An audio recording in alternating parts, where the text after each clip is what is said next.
Hello. Well, today we are going to be doing part 2 of a 2-part series, how to go gray fast without cutting your hair. And if you watched part 1, you'll know that I had mentioned that I needed to find a way of doing it where I was comfortable. And the things that were important to me was that I find a method that would be inexpensive, that I wouldn't have to cut off my hair short, that was healthy for my hair, and that would yield fast results. So stick around and let me show you what I came up with.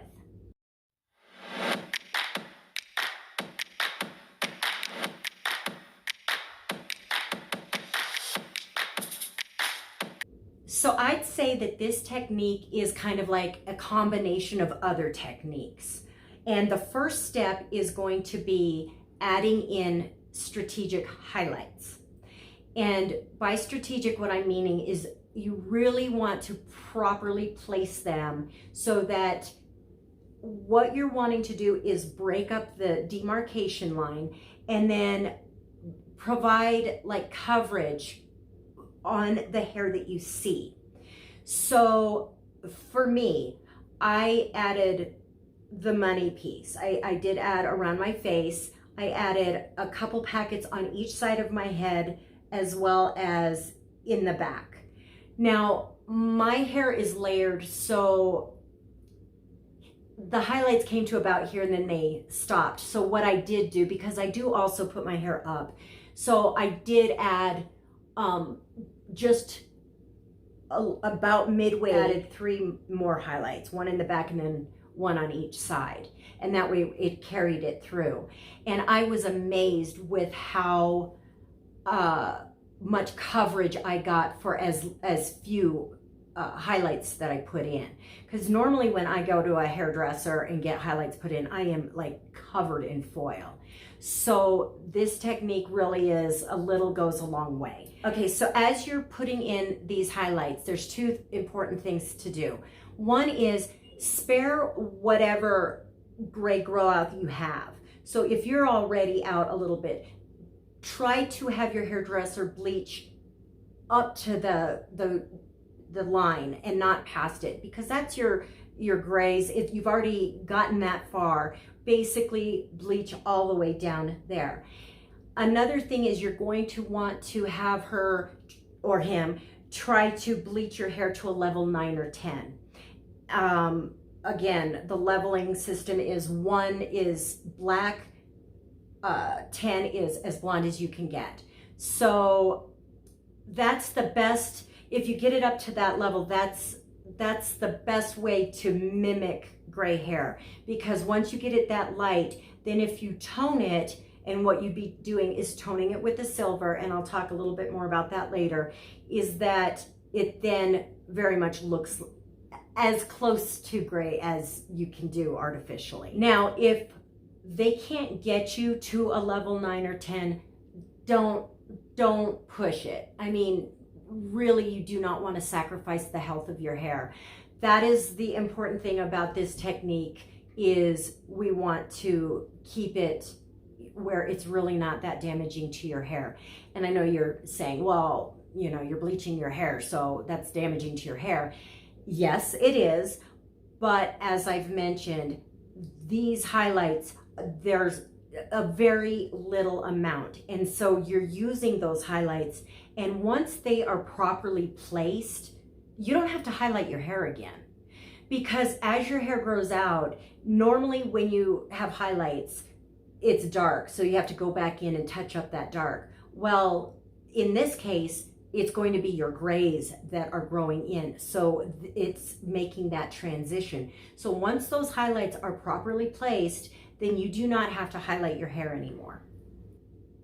So after you get your highlights done, I know for me, I really wanted to try and be very, very conservative with what I was, doing to my hair. So I told myself, I'm going to wait 2 months and see how they're coming in. And you kind of let them settle in with you. See how you're liking the highlights. and see if they are properly placed to where you're happy with them.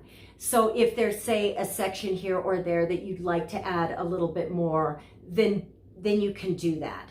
I know that I had a section right here that was just a little bit too dark, so I ended up adding highlights, another packet right there, and then it was fine. After that, basically you're done. The only thing that you will have to do from this point out is tone your hair.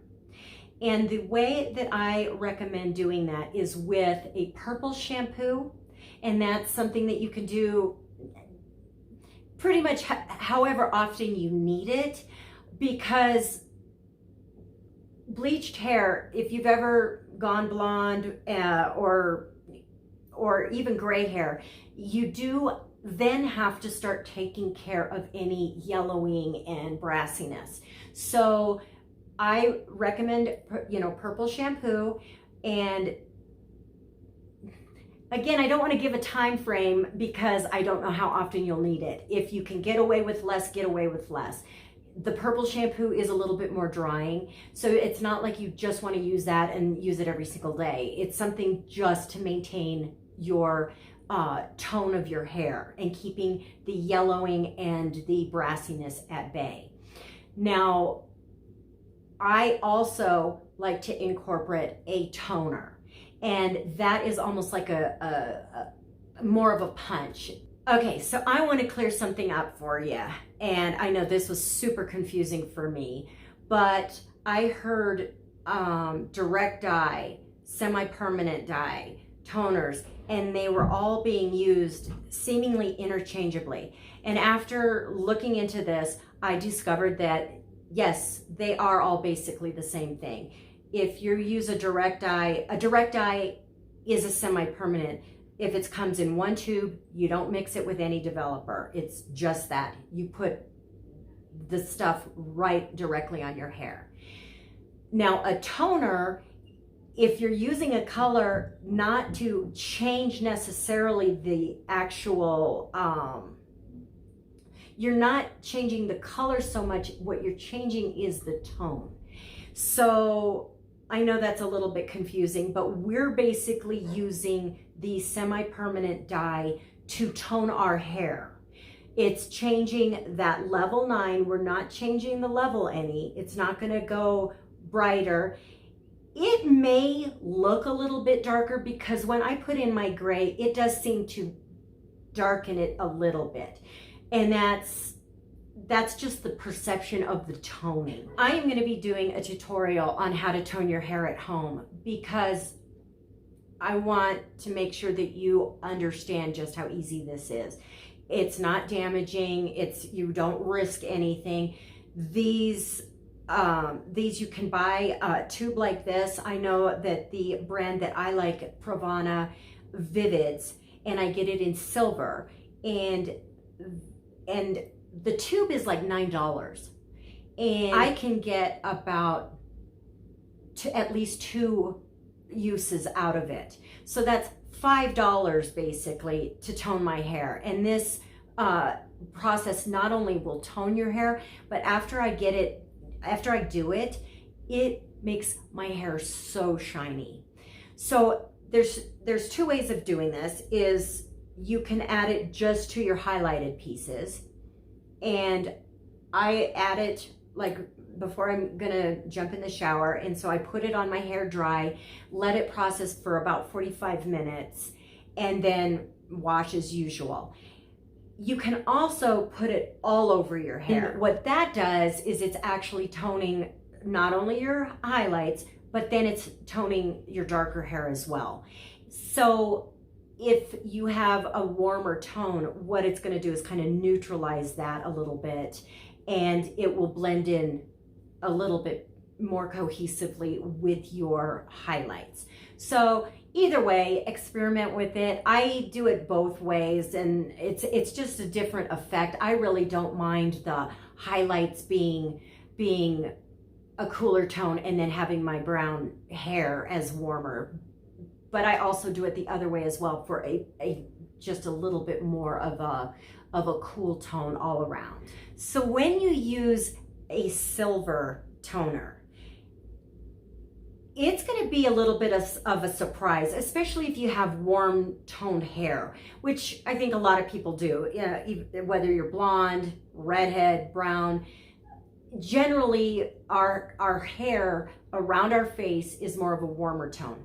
When you go to a silver, all of a sudden you see this change. So you might, I always like trying things, and I like mixing things up, so I don't scare easily.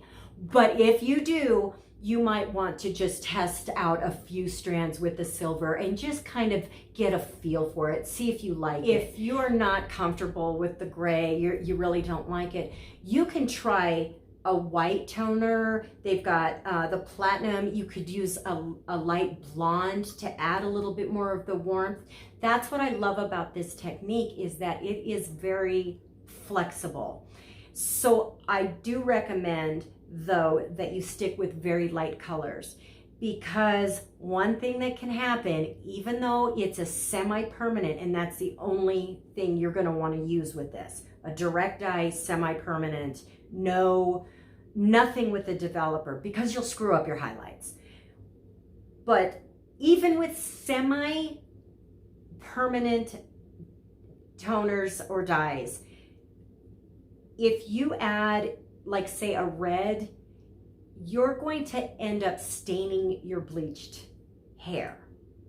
And I know that I'm giving you guys a lot of information, and you're probably like, what's going on? But what we're doing is, with the highlights that we have in place, we're toning them to mimic our grow out and to camouflage. And you're going to want to be doing that with either the silver. You can use a white, you could use a light blonde, whatever. Don't go any darker than that, because you may stain your highlights, and you don't want to do that.